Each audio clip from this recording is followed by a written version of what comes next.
Inshuti bakundwa muduteze amatwi turabashuhuje mu izina rya Yesu Uwiteka abahire. Tugeze mu mwanya mwiza twigamo ijambo ry'Imana. Ijambo tugiye kwigira hamwe ni ijambo ritubwira ngo gutunganya imico ni umurimo w'ingenzi ukwiriye kwitonderwa. Ngiye tugiye gufatanya muri uyu mwanya nitwa Niyoyita Deni. Reka dusenge.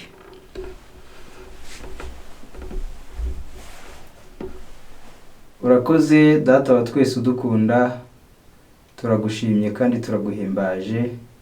Tugushimiye kugira neza kwawe kwinshi, tugushimiye yuko ubanye natwe kugeza muri uyu mwanya tugiye kwigamo ijambo ryawe n'abana bawe uhabwe icyubahiro.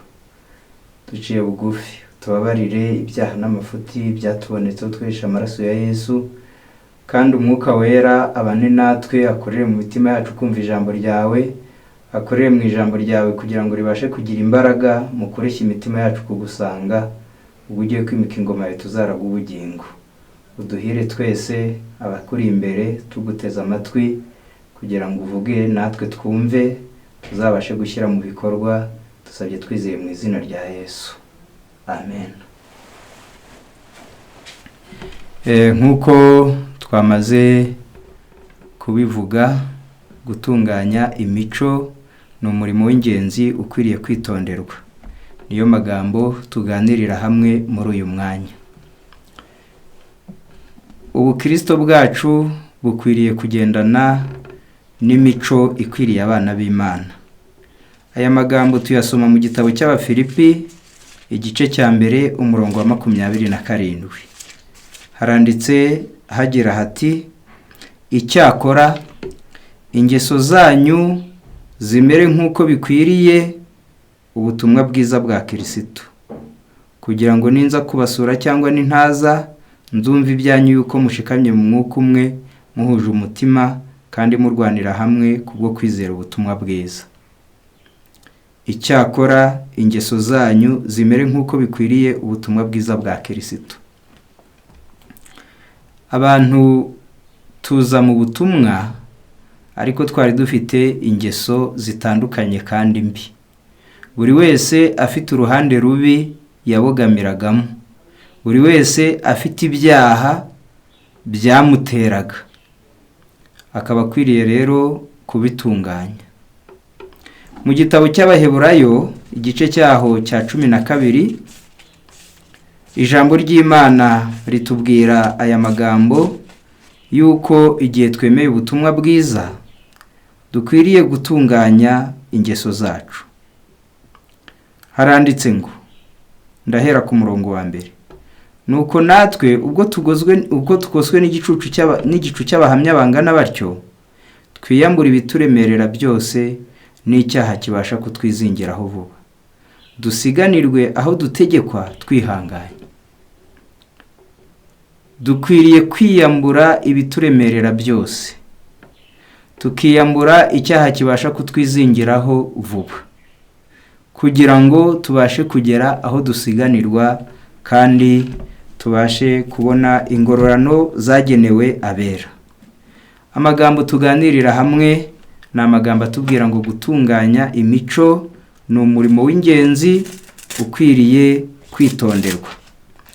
Muri iki gitabo cy'ibihamya by'itorero, umuzingo no wa mbere mu Gifaransa, urupapuro ni icyigisho cya nyuma, urupapuro rwa 698, haranditse ngo la formation du caractère, kurema imico. La force de caractère comprend des choses. Imbaraga y'imico igizwe n'ibintu bibiri: une volonté ferme et le pouvoir de se dominer. Ubushake bushikamye no gushobora kwitegeka. Gutunganya imico ni umurimo w'ingenzi ukwiriye kwitonderwa. Gutunganya imico bigomba kugirwa n'ibintu bibiri: ni ukugira ubushake bushikamye kandi umuntu akagira imbaraga zo gushobora kwitegeka. Ubwo nibwo tubasha gutunganya imico yacu. Hakurya ku rupapuro rwa 699 haranditse ngo chaque acte de notre vie, buri gikorwa cyose cyo mu buzima bwacu, même si sa grande importance, nubwo cyaba kidafite umumaro munini, exerce son influence sur la formation de notre caractère, ariko kigira rukuruzi ku kuremwa kw'imico yacu. Un beau caractère est plus précieux que toutes les richesses du monde. Imico myiza nibwo butunzi bw'agaciro bukomeye kuruta ubutunzi bwose bwo mu isi. Travailler à sa formation est l'œuvre la plus noble dans laquelle les hommes puissent s'engager.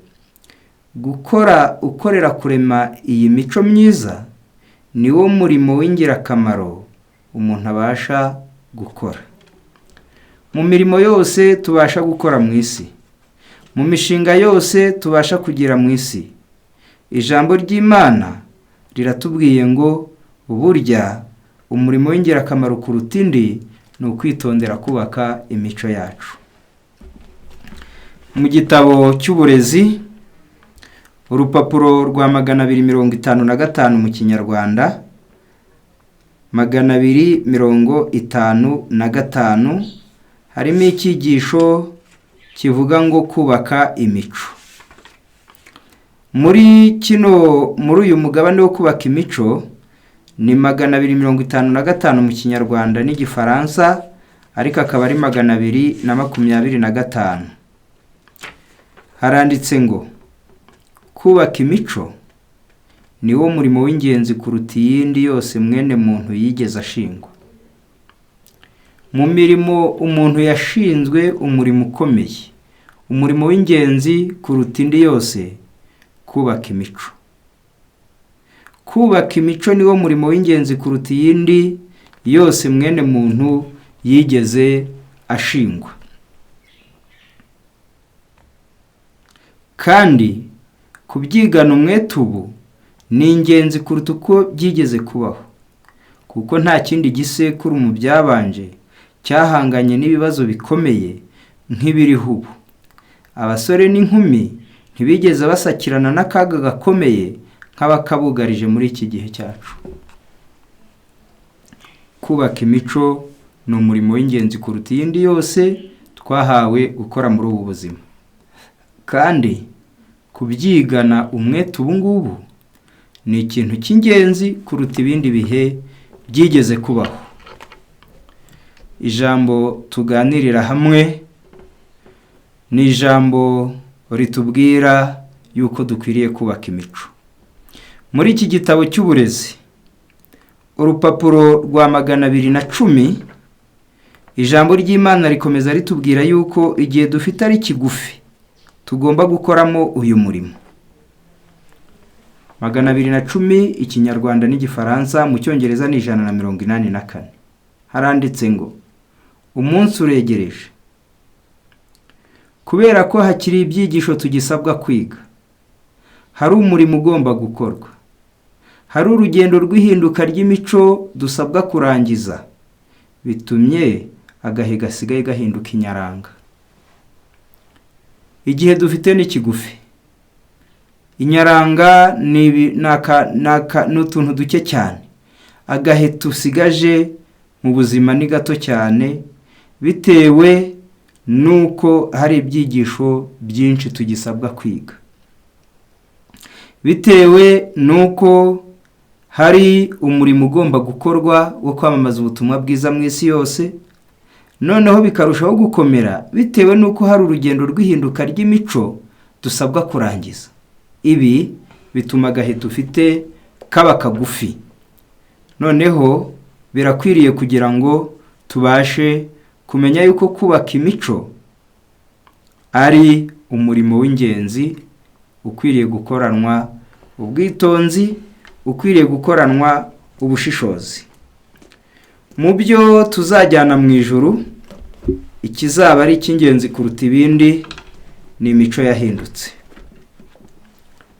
Imico yahindutse niyo tuzabasha kujyana mu ijuru kuruta ibindi. turasoma muri iki gitabo cyitwa guhamagarwa kubana n'Imana buri munsi, n'ubundi dukomeza tureba uburyo imico yacu ikwiriye kubakwa. Ni ku rupapuro rwa 267 kubana n'Imana buri munsi. Urwandiko rwa 2 rw'Abakorinto 7:1 niryo somo ryatanzwe, ariko batubwira yuko kubaka imico ari umurimo w'ubuzima bwose. Nuko bakundwa, ubwo dufite ibyo byasezeranijwe, twiyezeho imyanda yose y'umubiri n'umutima, tugenda twiyejesha rwose kubaha Imana. Ubwo twasezeranijwe ubugingo, tugasezeranirwa agakiza, tugasezeranywa kuzabana n'umwami mu bwiza bwe, dukwiriye kwiyezaho imyanda y'umubiri n'umutima. Urwo ni urugendo rwo kubaka imico. Tukajya tugenda twiyejesha rwose kubaha Imana.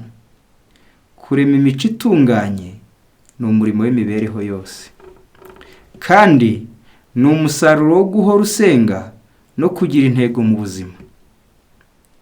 Twabonye yuko kugira ngo umuntu abashe kubaka imico bimusaba kugira intego ihamye kandi akagira ubushobozi bwo kwitegeka. None muri iki gitabo ho bati kurema imico itunganye ni umurimo w'imibereho yose, kandi ni umusaruro wo guhora usenga no kugira intego mu buzima. Imico myiza y'agahebuzo mufite ni umusaruro w'imihati yanyu. Nimba ushaka kugira imico myiza y'agahebuzo, ukwiriye kugira imihati ishikamye, ikomeye mu kwitegeka no mu guhindura, ukava ku bibi ujya mu byiza. Inshuti zishobora kugushishikariza kugira imico myiza, ariko ntabwo zagukorera uwo murimo. Inshuti zawe zishobora kukubwira ati ariko wakwihanye, wa muntu we waretse ubusinzi, waretse amahane, ntujye uhora kwita umugore wawe, wa mugore we waretse amazimwe, waretse kwenderanya. Inshuti zawe zishobora gushishikariza kugira imico myiza, ariko ntabwo zagukorera uwo murimo. Nawe ubwawe kubyifuza gusa, guhora unihishwa no kubigeraho no guhorana inzozi zabyo, ntibizigera na rimwe biguhindura ukomeye cyangwa umuntu mwiza.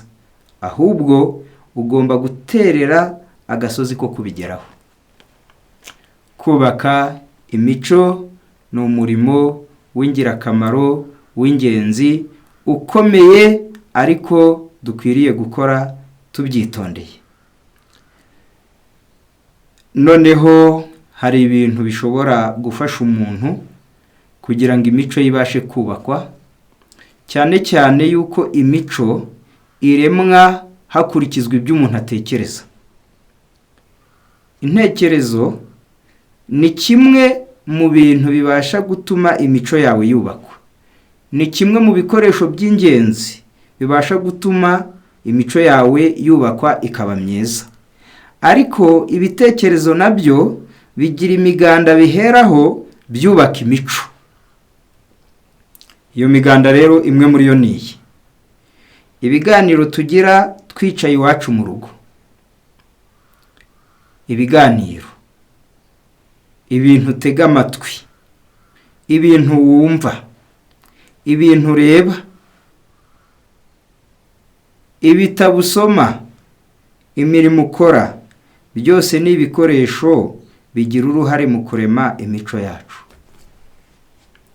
Noneho uri kumva yuko hari imiganda ibasha gufasha umuntu mu kubaka imico,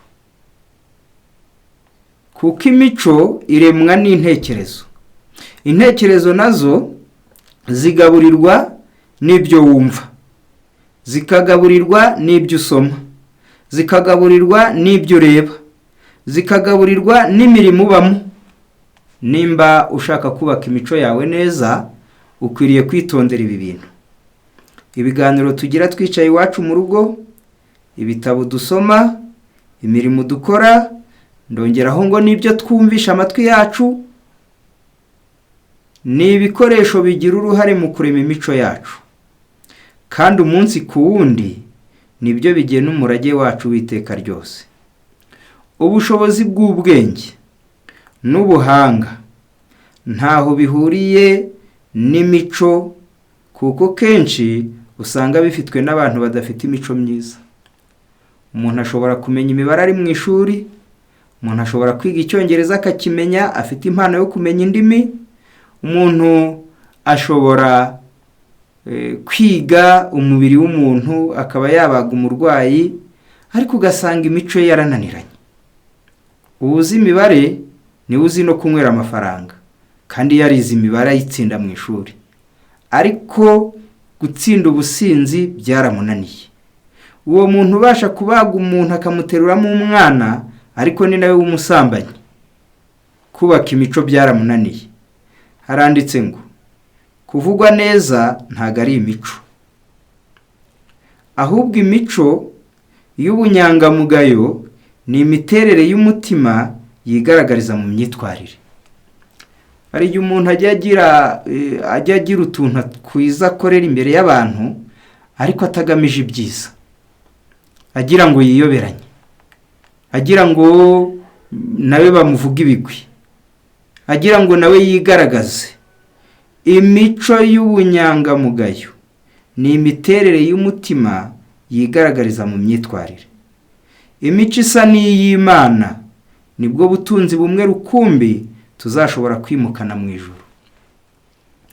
Imico myiza isa n'iy'Imana, imico yo gukiranuka, imico yo guharanira ubunyangamugayo, imico yo kwita ku bandi. Imico isa n'iy'Imana nibwo butunzi bumwe rukumbi tuzashobora kwimukana mu ijuru. Abemera muri iki gihe kwigishwa na Kristo bazimukana mu buturo bwo mu ijuru ugutungana kose mvajuru bazaba barigiye hano ku isi. Aba bantu muri kino gihe bigishwa na Kristo bazava mu isi bimukire mu buturo bwo mu ijuru, ariko bimukanye gutungana mvajuru bazaba barigiye mu isi, ndetse no mu ijuru bazakomeza kugira iterambere. Imico myiza ni igishoro gifite agaciro kuruta k'ifeza n'izahabu. Iyi mico myiza ni igishoro cy'agaciro kuruta amafaranga, kuruta ifeza n'izahabu. Muri iki gitabo harimo ijambo ritubwira ngo uburezi 156. Turi bugaruke muri iki gitabo cyo kubana n'Imana buri munsi. Uburezi 156 harimo amagambo atubwira ngo ndetse no muri iki gihe cyo kwiruka ku ifaranga, aho irushanwa rikarishye n'uburyo bwo kuyashaka bukaba ari bubi, baracyazirikanwa cyane na benshi ko umusore utangira ubuzima mu bunyangamugayo, gukorana umwete, kwirinda, kubonera no kuzigama, abafite igishoro cy'agaciro kuruta amafaranga uko yaba angana kose.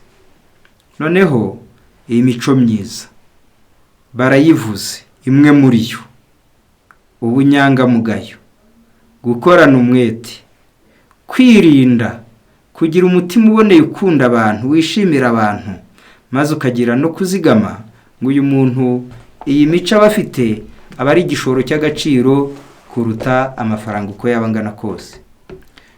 Muri iki gitabo rero kubana n'Imana buri munsi 267 haratubwiye ngo imico myiza ni igishoro gifite agaciro kuruta k'ifeza n'izahabu. Abayifite ntabwo bazafatwa n'ihahamuka n'ibihombo umunsi ubutunzi bwo mu isi buzahananurwa, ahubwo iyo mico myiza izababera inyungu z'agaciro. Igihe isi izabirimbuka, igihe ibyishingiro, ibintu biremeshwa mu isi bizayongeshwa no gushya cyane, abafite imico myiza ntago bazahahamurwa n'igihombo cy'iby'abantu bigwijeho mu isi ariko birengagije kurema imico myiza, ngo ahubwo iyo mico myiza izababera inyungu z'agaciro. ubunyangamugayo, gushikama no gushinyiriza. Ni imico abantu bose bakwiriye kwimenyereza bashyizeho umwete. Uyifite ababonye imbaraga itaneshwa izamubashisha gukora ibyiza no guhangana n'ikibi ndetse n'umwanzi. Umuntu ufite imico myiza ababonye imbaraga itaneshwa, imbaraga itakumirwa, imbaraga izamubashisha gukora ibyiza, imbaraga izamubashisha guhangana n'ibibi, izamubashisha guhangana n'umwanzi. Uyu muntu rero abagize amahirwe mu buzima. Noneho ku rupapuro rwa 268 kubana n'Imana buri munsi. Imico itunganijwe nk'amabuye arimbisha inyumba. Zaburi 114, Zaburi 144 umurongo wa 12. Kugira ngo abahungu bacu babe nk'ibiti byikuririza bakiri bato, bakiri abasore, n'abakobwa bacu bamere nk'amabuye akomeza imfuruka, abajwe nk'uko babaza amabuye arimbisha inyumba. Abasore nibaramuka bahaye agaciro nyako uyu murimo w'ingenzi cyane wo kubaka imico, bazabona akamaro ko kuwukora ku buryo uzihanganira isuzuma ryo mu rubanza rw'Imana. Abasore n'inkumi nibaramuka bahaye agaciro nyako umurimo w'ingenzi wo kubaka imico, igihe bazagera mu isuzuma ry'urubanza rw'Imana bazabona akamaro k'uyu murimo. Abanyantege nke, aboroheje hanyuma y'abandi, nibakoresha imihati irimo gushinyiriza, bahangana n'ibishuko, kandi bagashaka ubwenge buva mu ijuru, babasha kugera ku rugero urwo kuri ubu tubona bisa nkaho bidashoboka ko barugeraho. N'abanyantege nke n'abavukiye mu byaha, ni ukuri nabo bashobora kujya kuri uru rugamba rwo guhangana n'imico. Icyo koze ngo hari icyo bakwiriye kwitaho. Bakwiriye kumenya yuko ibyaha umuntu yabashije kubamo akiri mu bwana, ngo ibyo byaha kugira ngo umuntu abashe kubireka bisaba imihati irimo gushinyiriza. 81. Igitabo cyitwa Guhamagarwa kwacu gukomeye, ijambo ry'Imana ritubwira yuko aba banyantege nke nabo bagize ihererekanya murage ribi, aba banyantege nke bahawe uburezi budakwiriye, aba banyantege nke banduriye mu maraso y'ababyeyi babo, nabo babasha kugera ku mico myiza. Baranditse ngo benshi, yego, reka he kugira umuntu n'umwe wishyonyagiza yishuka kw'ibyaha byo mu buto bwe ashobora kubireka igihe ashakiye mu buryo bworoshye. Muri uru rugendo rwo kubaka imico rukwiriye kwitonderwa, rukwiriye imbaraga, rukwiriye imihati ihamye, rukwiriye imyanzuro ishikamye. Ijambo ry'Imana riratubwiye ngo reka he kugira umuntu n'umwe wiyobagiza yishuka kw'ibyaha bye byo mu buto bwe ashobora kubireka igihe ashakiye mu buryo bworoshye. Uyu murimo wo kureka ibibi ugahindukirira ibyiza ugusaba imbaraga, ugusaba imyanzuro, ugusaba ubushobozi bwo kwitegeka ugategeka kamere. Nuko rero ntago ibyaha byo mu buto wabireka byoroshye, siko bimeze. Buri cyaha kigundiriwe gicogoza imico kandi kigakomeza akamenyero. Iyo icyaha wakigundiriye kandi ijambo ry'Imana ryagitunze urutoki, umutima nama wakikweretse, abantu b'Imana bakikuburiye, warangiza ukakigundira, ijambo ry'Imana riti gicogoza imico kigakomeza akamenyero. Umusaruro wabyo ukaba guhindana kw'impagariki, guhindana k'ubwenge no guhindana kw'imico mbonera. Ushobora kuzihana ikibi wakoze kandi ugashyira ibirenge byawe mu nzira nziza, ariko bitewe n'uko intekerezo zawe zimeze hamwe no kumenyerana n'ikibi bizakurushya gutandukanya icyiza n'ikibi. Bitewe n'akamenyero kabi wamaze kurema, Satani azajya guhozaho ibitero bye. Benshi bafata icyaha nk'ikintu cyoroshye. Benshi bakurikiza inama zikomotse ku byifuzo byabo no mu byo bashaka, kandi bakikurikirira iby'imitima yabo ibogamiramo, maze bakanzura ko icyaha atari kibi kandi ko kidateye ubwoba mu maso y'Imana. Nyamara icyaha gishobora kuba kigaragara nk'aho ari gito, kigafatwa nk'icyoroheje mu mutimanama waguye ikinya. Bene icyo cyaha usanga gikomeye cyane mu maso y'Imana, kidashobora guhanagurwa n'ikindi usibye amaraso y'umwana w'Imana. Ibi nibyo bikwiriye gutuma turemereza icyaha. Imana ntiyigera igabanya icyubahiro cyayo kugira ngo yisanishe n'ibitekerezo ndetse n'imirebere yacu, ahubwo mu by'ukuri nitwe tugomba kwisanisha n'ibyayo. Mu kwigereranya n'ubutungane bw'Imana nibwo turabukwa ububi bw'icyaha bushishana. Imana idushakira umunezero nyakuri. Iyo hari ikintu kiwubereye inkomyi, Imana ibanza gushaka uko cyakurwa twari twiteze, kandi izaducisha mu rucantege n'ibigeragezo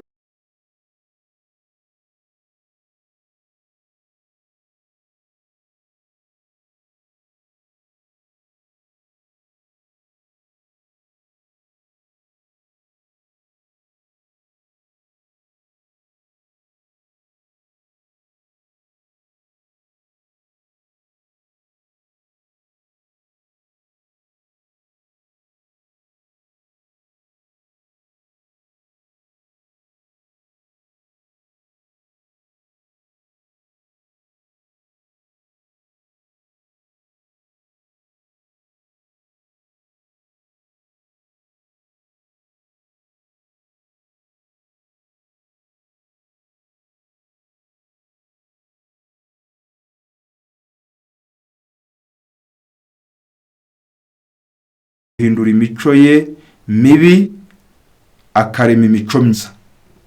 Haranditse ngo les enfants qui ont grandi ainsi dans l'indiscipline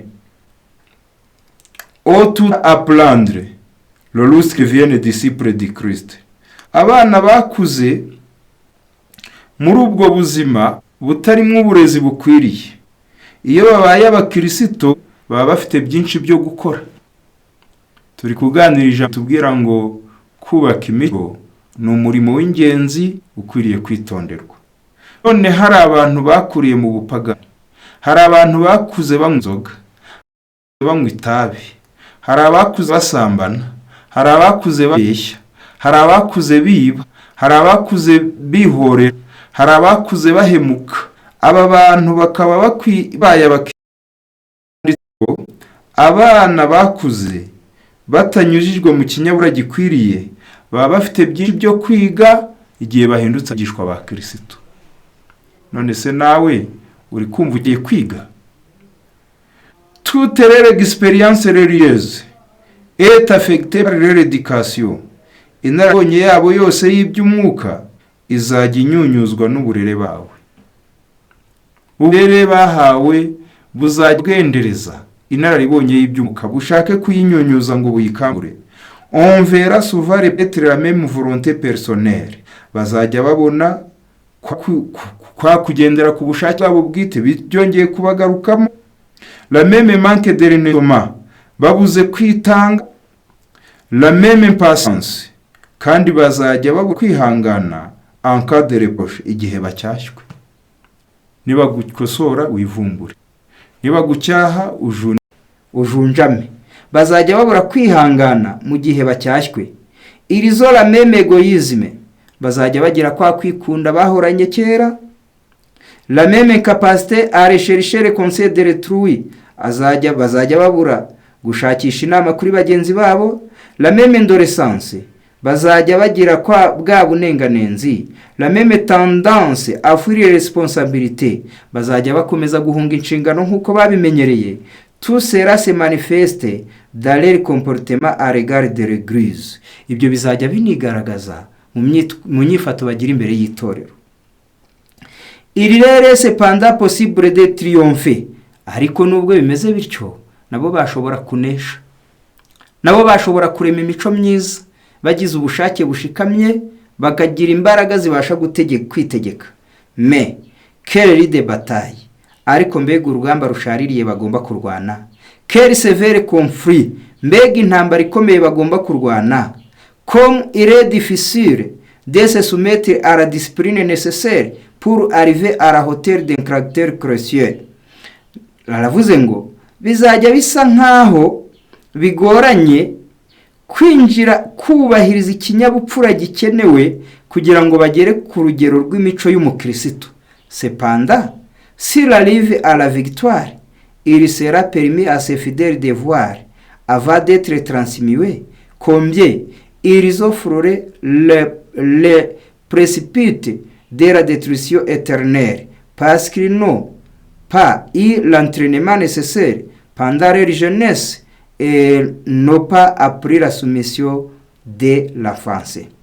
Nyamara aba bantu bashobora gutsinda, ariko ngo mbega ukuntu bizaba bigaragara nkaho bibagoye, bibakomereye kugira ngo babashe gusingira ubugingo bw'iteka, babashe kuva mu kurimbuka kw'iteka, bitewe nuko batabashe kubona umwitozo ukenewe uhereye mu bwana bwabo. Ntago bigishijwe kuganduka no kumvira uhereye bakiri bato, ariko nubwo bimeze bityo nabo bashikama maze bakabasha gutsinda.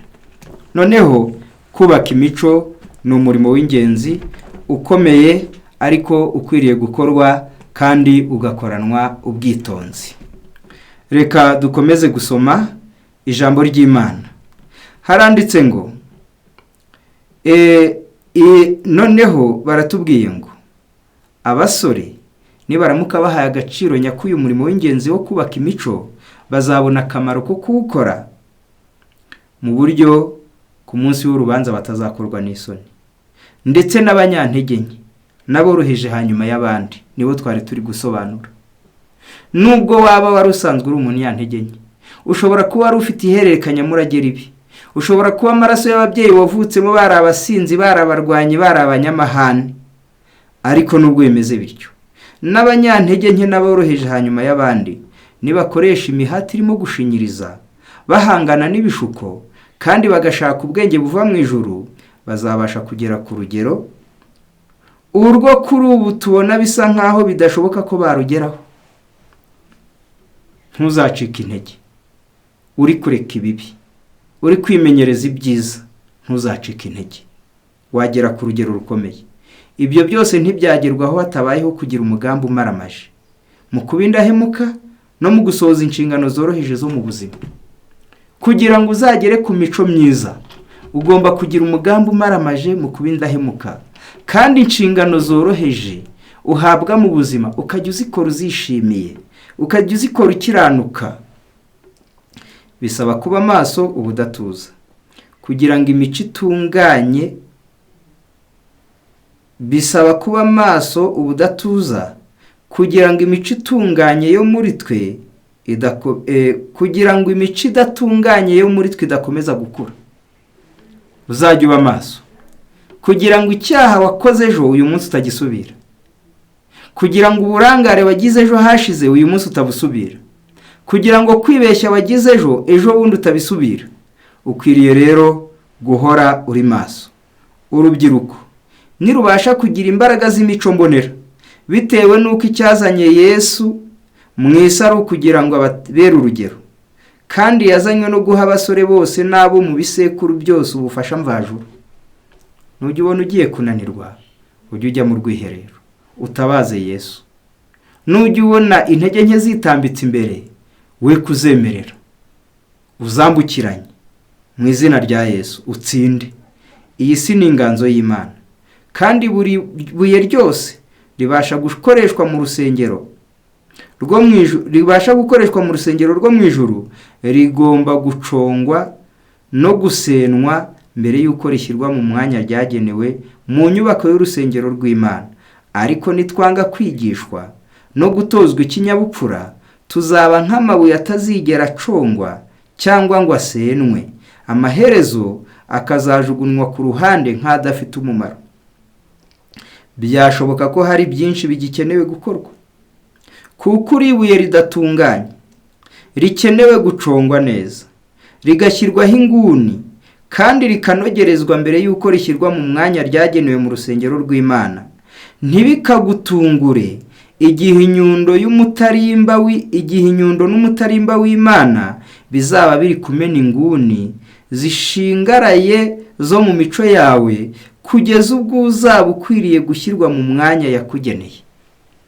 Ntugatungurwe igihe uzaba unyuzwa mu bigeragezo, igihe uzaba unyuzwa mu bihombo, kugira ngo ubwibone bwawe bumanuke, kugira ngo kwishyira hejuru kwawe kumanuke.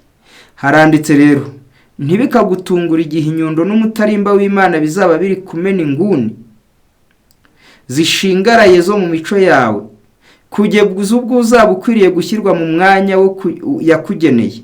Nta muntu ubuntu ubasha gukora uyu murimo, Imana yonyine niyo ishobora kuwukora. Kandi mugire icyizere, nta ntiku yayikubitira ubusa nta mpamvu. Buri ntiku yayo ibiyobowe n'urukundo kubw'umunezero wawe w'iteka ryose.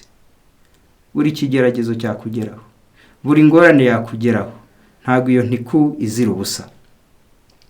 Imana izi ubutandamwe bwacu, kubw'ibyo ikubita ihende igendereye kudutunganya, si ukudusenya. Imico itunganijwe nk'amabuye arimbisha inyumba ibasha kurabagirana mu bikari by'Imana iteka ryose. Noneho birakwiriye kugira ngo umuntu wese abashe kwishimira uyu murimo wo gutunganya imico. Imana ishaka yuko imico yacu ibasha gutunganywa ikabonezwa, kugira ngo tuzabashe kwemerwa n'Imana mu bwami bwayo, kugira ngo tuzabashe kwimana na Kristo mu bwami bwe. Imico yacu igomba kuba itunganye.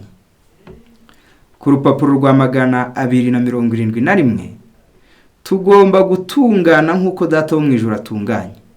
Matayo 5:48, namwe mube mukiranutse nk'uko So wo mu ijuru akiranuka. Imana izemera gusa abamaramaje mu kwiha intego zihanitse.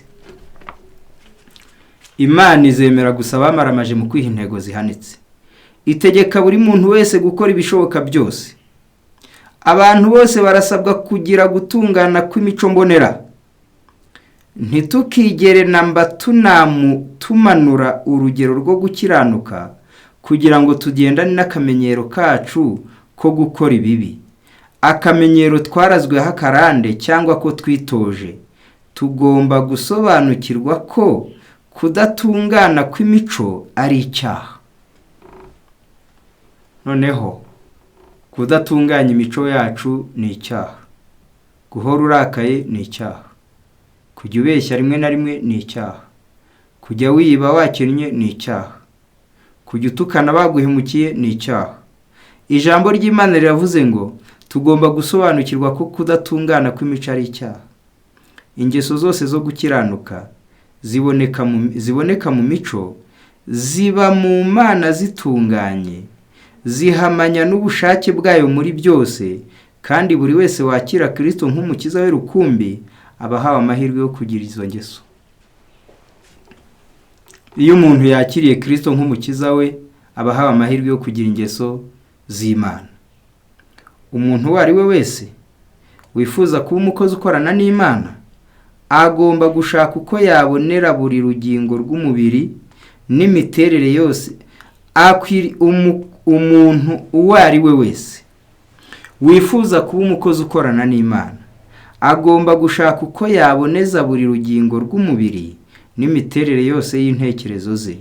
Uburezi nyakuri ni ugutegurira ubushobozi bwacu bw'impagarike, ubw'ubwenge n'imico mbonera gusohoza inshingano zose. Ni ugutoza impagarike, intekerezo z'umutima kugira ngo bikore umurimo w'Imana. Ubwo nibwo burezi bwonyine buzagumaho kugeza ku buzima bw'iteka ryose. Ariko Kristo ntabwo atwiringiza ko kugera ku gutungana kw'imico ari ikintu cyoroshye. ntabwo twiringizwa yuko kugera ku gutungana kw'imico ari ikintu cyoroshye. Imico iboneye kandi itunganye muri byose ntawe uyiragwaho akarande ku buryo itahinduka, ahubwo yahinduka. Ntabwo ituzaho nk'impanuka. Imico myiza iboneka habayeho kurwana inkundura, buri wese akoresheje imihati ye ku giti cye binyuriye mu buntu bwa Kristo no mu gukiranuka kwe.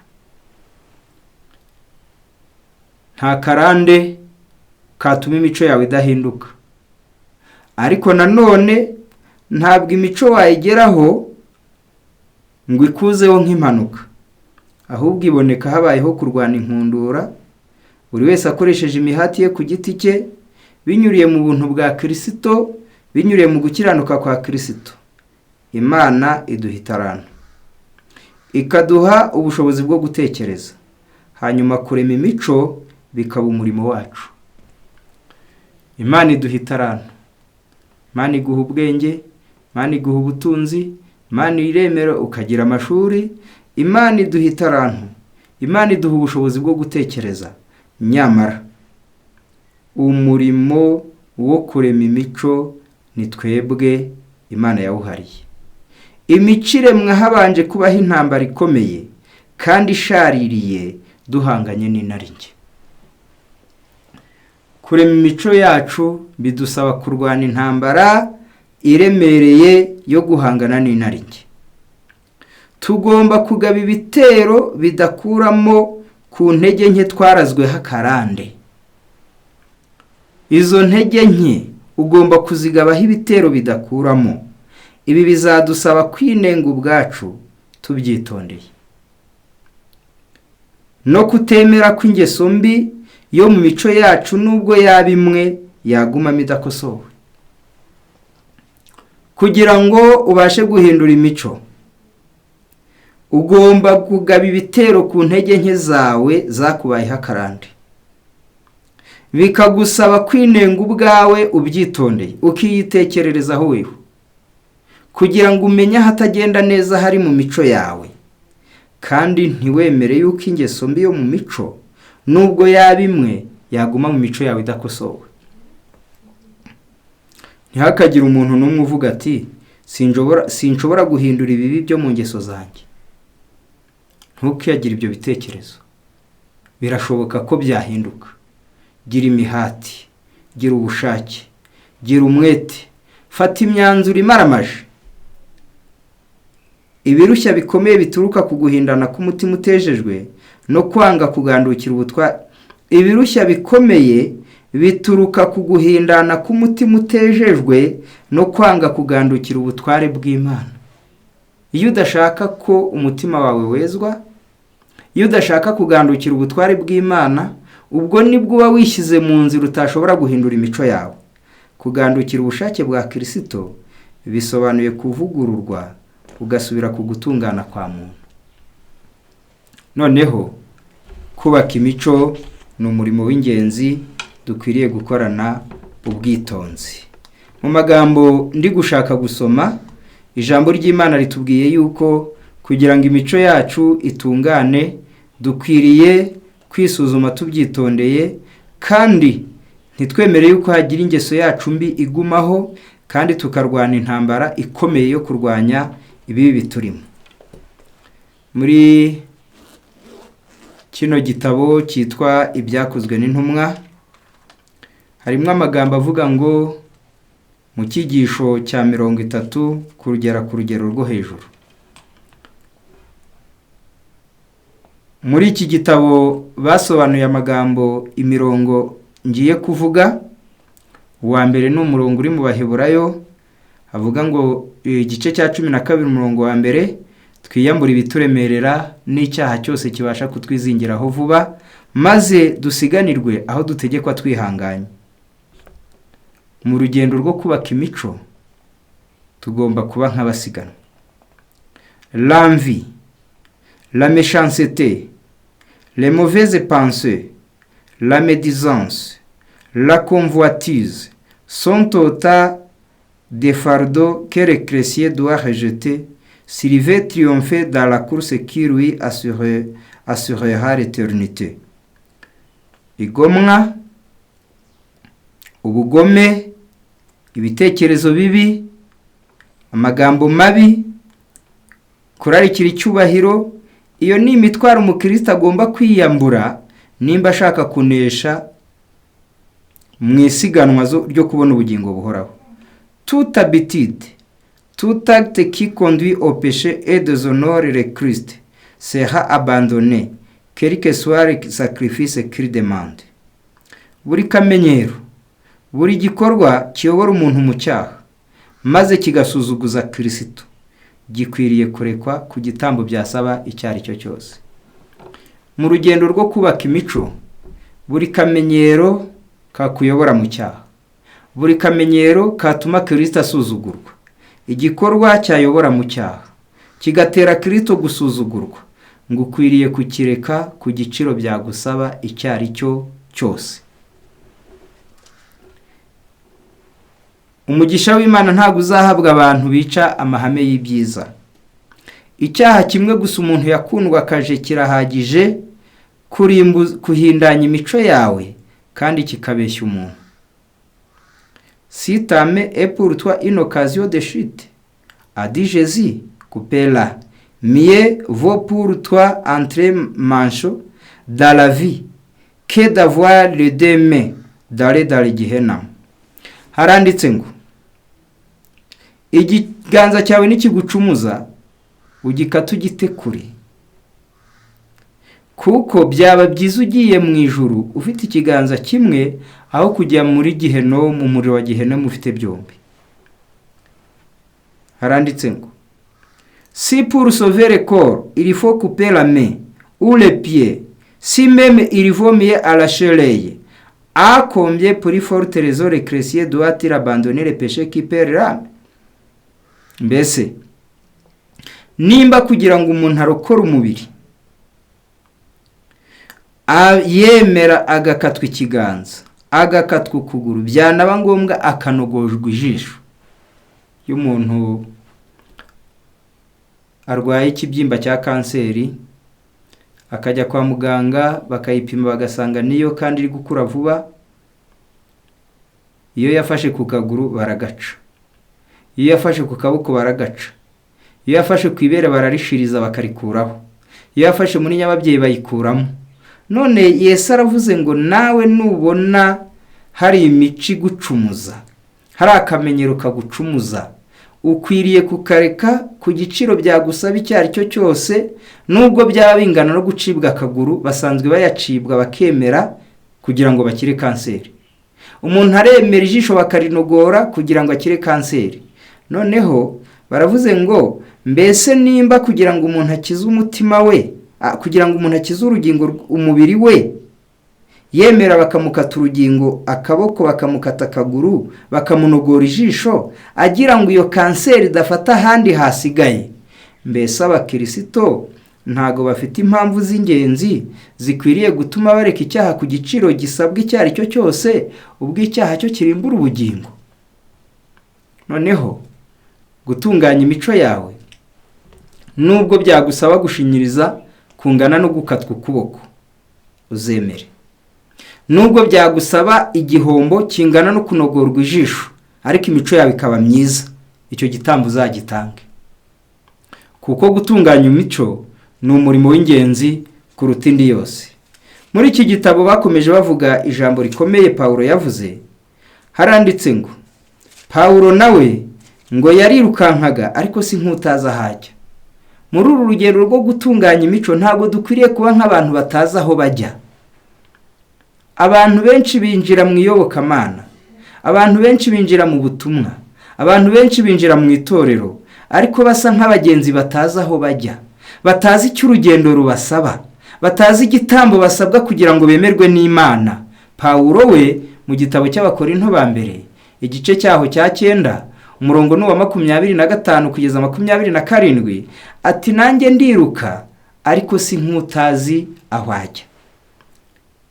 Ntago yari umuntu uyoboye icyo bimusaba. Gutunganya imico yacu dukwiriye kumenya icyo bidusaba. kandi tukaba twiteguye kugitanga kugira ngo imico yacu ibe myiza.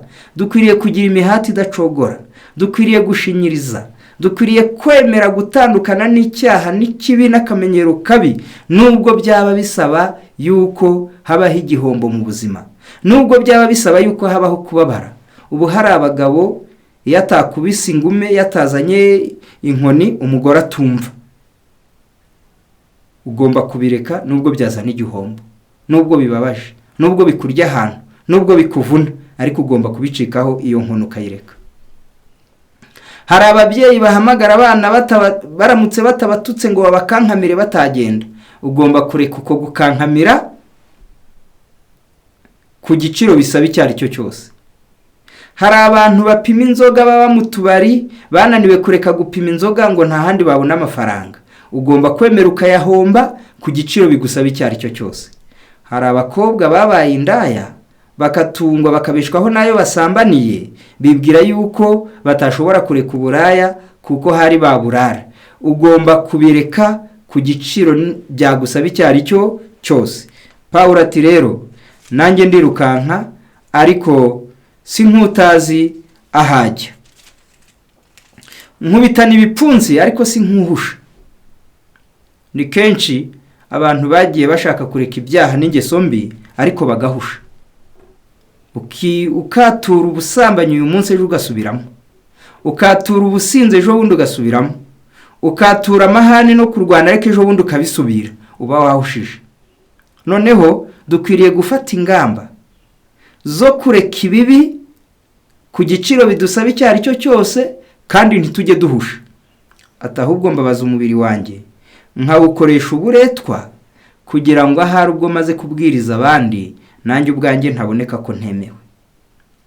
Umuntu wubaka imico yemera kwima umubiri ibyifuzo ushaka binyuranye n'ubushake bw'Imana.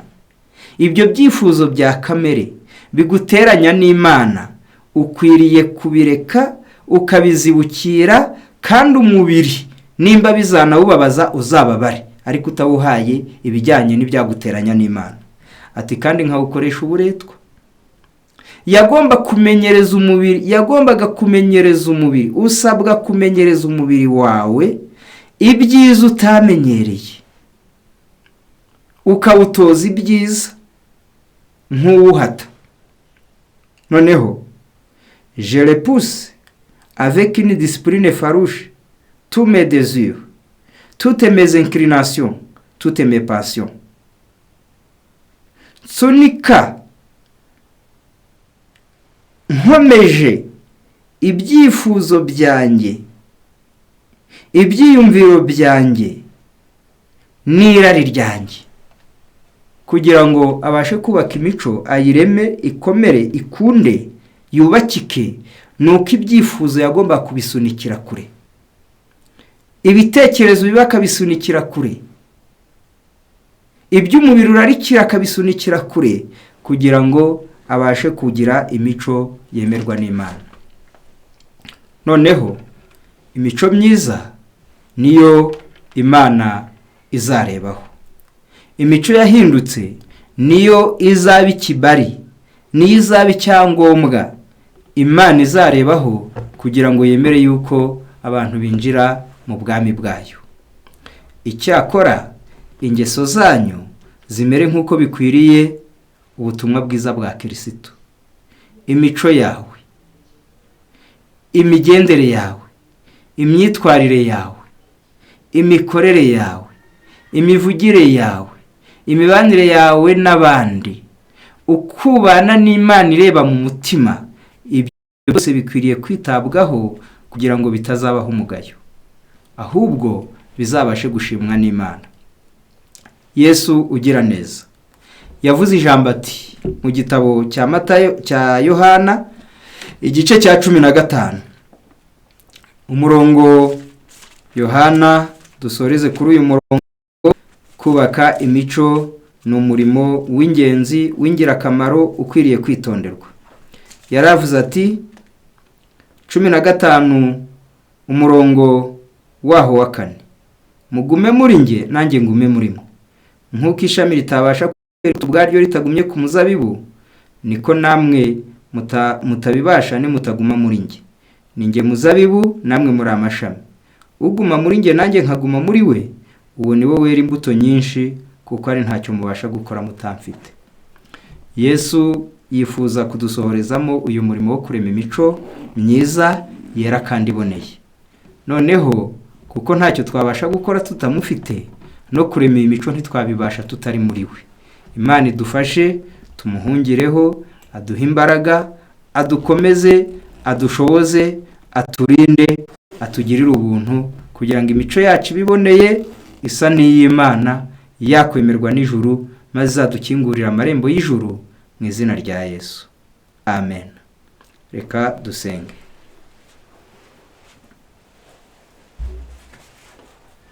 Urakoze mwami wacu udukunda, wera ukiranuka, uhabwa icyubahiro. Tugushimiye impanuro z'ijambo ryawe. Twagenze ukundi, turagusabye ngo tubabarire. Hamwe n'abumvisha ijambo ryawe, uduhe umugisha w'imbabazi, utwambike imbaraga yo guhinduka. Mwuka wera dushoboze byose. Amaraso Yesu atwuhagire, kandi Yesu ushoboza adushoboze gukora ibikwiriye mu mico yacu. Tugusabye twizeye mu izina rya Yesu. Amen.